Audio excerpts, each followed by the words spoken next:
रामायण के बाद आखिर हनुमान जी कहाँ चले गए? क्या वो आज भी हमारे बीच हैं? क्योंकि वो अमर हैं। तो क्या वो आज भी धरती पर घूम रहे हैं? प्रूफ देखकर आप भी चौंक जाएंगे। और हम आपको एक खास जनजाति के बारे में भी बताएंगे जिनसे मिलने हनुमान जी आते हैं और उन्हें ज्ञान देते हैं। तो क्या है ये सारी सच्चाई? जानने के लिए बने रहना इस वीडियो के अंत तक। ऐसी ही रहस्यमय इंफॉर्मेशन जानने के लिए मिस्ट्री ऑफ गॉड चैनल को सब्सक्राइब करें। वाल्मीकि रामायण के अनुसार जब हनुमान जी माता सीता की खोज करते हुए लंका में पहुंचे और उन्होंने भगवान श्री राम का संदेश सुनाया तो वे प्रसन्न हुई। उसके बाद माता सीता ने हनुमान जी को अपनी अंगूठी दी और अमर होने का वरदान दिया।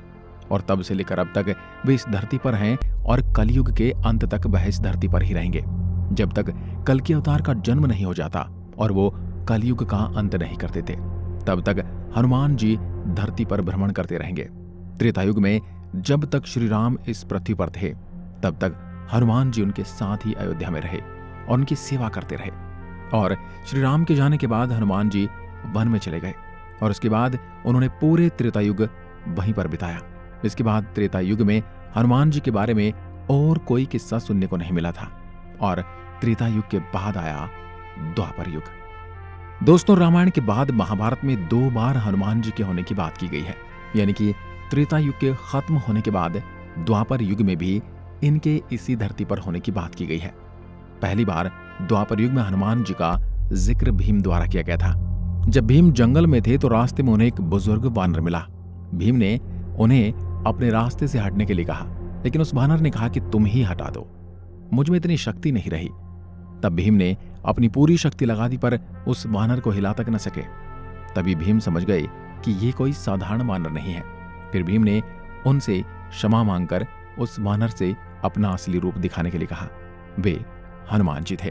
तब भीम को बहुत ही आश्चर्य हुआ था। भगवान हनुमान जी को देखते ही भीम हैरान हो गए थे। वह उन्हें देखते ही एकटक बस देखते रह गए। उन्हें यकीन ही नहीं हो रहा था कि सच में ये हनुमान जी हैं। असल में भगवान हनुमान जी भीम की शक्ति का घमंड तोड़ने का सबक देने आए थे। उस वक्त भीम को अपनी शक्तियों पर बेहद घमंड हो गया था। उसे ही तोड़ने के लिए हनुमान जी ने ये किया था। इसके बाद हनुमान जी अर्जुन के रथ पर उनका ध्वज बनकर पूरे महाभारत के युद्ध में उनकी रक्षा करते रहे। जब अंत में हनुमान जी अपने असली रूप में आए और वहां से चले गए, तब उसके कुछ क्षणों बाद अर्जुन का रथ युद्ध में राख बन गया था। तब भगवान श्री कृष्ण ने अर्जुन को बताया कि ये मामूली सा रथ चुटकियों में भस्म हो जाता, पर हनुमान जी की वजह से इसका बाल भी बांका नहीं हुआ। अर्जुन को इस बात पर यकीन ही नहीं हो रहा था कि उनके रथ की रक्षा कोई और नहीं बल्कि हनुमान जी कर रहे थे। उसके बाद आता है कलयुग और हनुमान जी को कलयुग का जीवित देव कहा जाता है। भगवान हनुमान आज भी जीवित हैं और हमारे आसपास हैं। इसके कई सारे प्रूफ इस युग में भी मिलते हैं। हिंदू धर्म ग्रंथों में सभी देवताओं के स्वर्ग में वापस जाने की कहानियां देखने और सुनने को मिलती हैं, लेकिन इन सबसे अलग है हनुमान जी।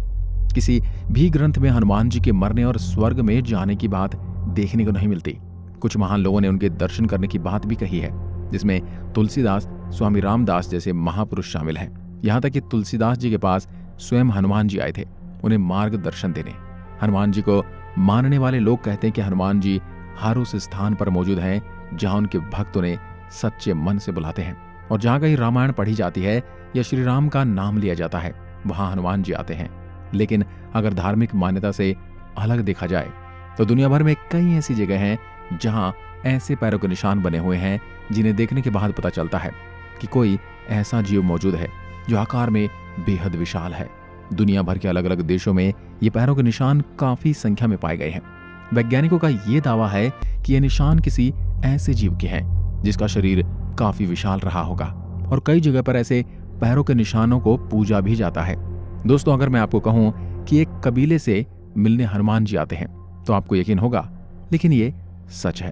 कहते हैं जब भगवान राम ने अपना मानव शरीर छोड़ दिया था तो हनुमान अयोध्या छोड़कर भगवान राम की याद में श्रीलंका के जंगलों में पिद्रू पर्वत पर चले गए।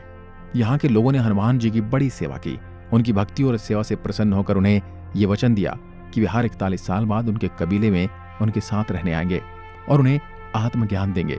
साथ ही हनुमान जी ने उन्हें एक मंत्र भी दिया, काल तंतु कार्य चरंती एनर मरिष्णु निर्मुक्तेर काले त्वम अमरिष्णु। और इस मंत्र को देते हुए कहा, जब भी तुम मेरे दर्शन करना चाहो तुम ये मंत्र पढ़ना, मैं पलक झपकते ही आ जाऊंगा। कबीले वालों ने हनुमान जी से पूछा, अगर ये मंत्र किसी और के हाथ लग गया और वह किसी गलत इस्तेमाल में करने लगा, तब हनुमान जी ने उनसे कहा कि यह मंत्र सिर्फ इस इंसान के लिए काम करेगा जिसको अपनी आत्मा का मुझसे जुड़े रहने का एहसास होगा, और जहां यह मंत्र पढ़ा जाएगा वहां से 980 मीटर तक ऐसा कोई भी इंसान नहीं होना चाहिए जो मुझ में विश्वास न रखता हो। ये जंगली आदिवासी समुदाय आज भी और श्रीलंका के जंगलों में एकदम समाज से बाहर एकदम दूर है। इनका रहन सहन, पहनावा और भाषा भी एकदम अलग है। सेतु संगठन के अनुसार इस कबीले के समूह को मातंग लोगों का समाज कहा जाता है। ये समुदाय के लोगों को काफी ज्ञानी कहा जाता है। उनके पास आम लोगों से ज्यादा ज्ञान है। इस समुदाय पर लोगों का ध्यान तब गया जब राम सेतु संगठन ने उन्हें और अच्छी तरह जानने के लिए जंगली जीवन शैली अपनानी शुरू की और उनसे संपर्क साधना शुरू किया। उन समूह से जो जानकारी उन्हें मिली वह बेहद ही चौंका देने वाली थी। अध्ययनकर्ताओं के अनुसार मातंगों के हनुमान जी के साथ विचित्र संबंध है। फिर उनके विचित्र गतिविधियों पर गौर किया गया तो पता चला यह सिलसिला रामायण काल से चला आ रहा है। जब हनुमान जी उनके साथ होते हैं तब वह गतिविधियां करते हैं। सेतु संगठन के अनुसार जब हनुमान जी मातंगों के पास हर 41 साल के बाद रहने आते हैं, उस समय उनके द्वारा किए गए कार्यों और उनके द्वारा बोले गए शब्दों का प्रत्येक मिनट का वर्णन उन आदिवासियों के मुख्य बाबा मातंग अपनी हनु पुस्तिका में नोट करते रहते हैं। उनके हिसाब से जब 2014 में जब हनुमान जी यहाँ आए थे तो उस दौरान हनुमान जी द्वारा बताई गई सभी लीलाओं का विवरण भी इस पुस्तिका में नोट किया गया है। सेतु संगठन ने यह भी दावा किया है कि उनके संत बिद्रू पर्वत की तलहटी में स्थित अपने आश्रम में एक पुस्तिका को समझकर इसका आधुनिक भाषा में अनुवाद करने का प्रयास कर रहे हैं। लेकिन इन आदिवासियों की भाषा इतनी पेचीदा है तो हनुमान जी की लीलाएं भी उससे कहीं ज्यादा पेचीदा बताई जा रही हैं, जिस कारण इस पुस्तिका को समझने में काफी समय लग रहा है।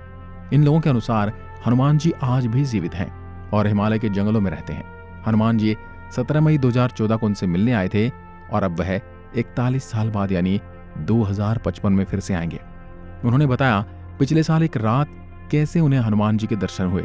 सेतु अनुसार हनुमान जी ने मातंगों को एक बच्चे के पिछले जन्म की कहानी सुनाई और उन्होंने बताया कैसे हनुमान जी ने मातंगों के साथ शहद की खोज की और वहां क्या क्या घटनाएं घटित हुई।